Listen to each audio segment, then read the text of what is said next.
ନମସ୍କାର ଜୟ ଜଗନ୍ନାଥ ଦର୍ଶକ ବନ୍ଧୁ 5 ଦିନ ବଢ଼ିପାରେ ସୁଭଦ୍ରା ପଞ୍ଜୀକରଣର ଅବଧି ସଂକେତ ଦେଲେ ଉପମୁଖ୍ୟମନ୍ତ୍ରୀ ପ୍ରଭାତୀ ପରିଡ଼ା। ଜାଣନ୍ତୁ ସମ୍ପୂର୍ଣ୍ଣ ଖବର ଜାଣିବା ପୂର୍ବରୁ ଆପଣଙ୍କ ଭଲ ପାଇବା ସ୍ୱରୂପ ଭିଡ଼ିଓଟି ଗୋଟିଏ ଲାଇକ୍ କରି ଚ୍ୟାନେଲଟିକୁ ସବସ୍କ୍ରାଇବ୍ କରିଦିଅନ୍ତୁ ଏବଂ ନୋଟିଫିକେସନଟିକୁ ପ୍ରେସ୍ କରି ରଖନ୍ତୁ। ଏହିଭଳି ଗୁରୁତ୍ୱପୂର୍ଣ୍ଣ ଭିଡ଼ିଓ ସର୍ବପ୍ରଥମେ ଜାଣିପାରିବେ।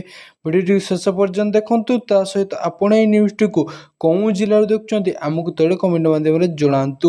ଚାଲନ୍ତୁ ଦର୍ଶକ ବନ୍ଧୁ ଖବର ଉପରେ ନଜର ପକାଇବା। ଆହୁରି 5 ଦିନ ବଢ଼ିପାରେ ସୁଭଦ୍ରା ପଞ୍ଜୀକରଣର ଅବଧି ଉପମୁଖ୍ୟମନ୍ତ୍ରୀ ପ୍ରଭାତୀ ପରିଡ଼ା ଏହି ସୂଚନା ଦେଇଛନ୍ତି। ଏନେଇ ଆଜି ଉପମୁଖ୍ୟମନ୍ତ୍ରୀ ସୁଭଦ୍ରା ପଞ୍ଜୀକରଣ ଅବଧି ବୃଦ୍ଧି ନେଇ ସଂକେତ ଦେଇଛନ୍ତି।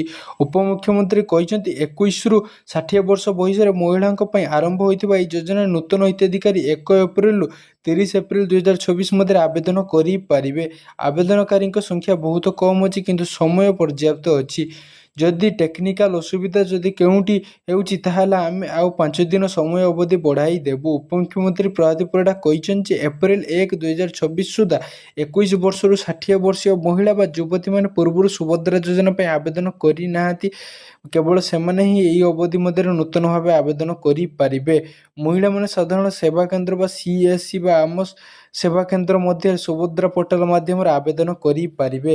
ପୂର୍ବରୁ ଆବେଦନକାରୀଙ୍କ ପୁଣି ବିଚାର କରାଯିବ ନାହିଁ। ଏହି ବ୍ୟାଖ୍ୟା କରିଛନ୍ତି ଯେ ସରକାର 2024-27 ଆର୍ଥିକ ବର୍ଷରୁ 2ଟି କିସ୍ତିରେ ଯୋଗ୍ୟ ହିତାଧିକାରୀଙ୍କୁ ବାର୍ଷିକ 10,000 ଟଙ୍କା ପ୍ରଦାନ କରିବେ।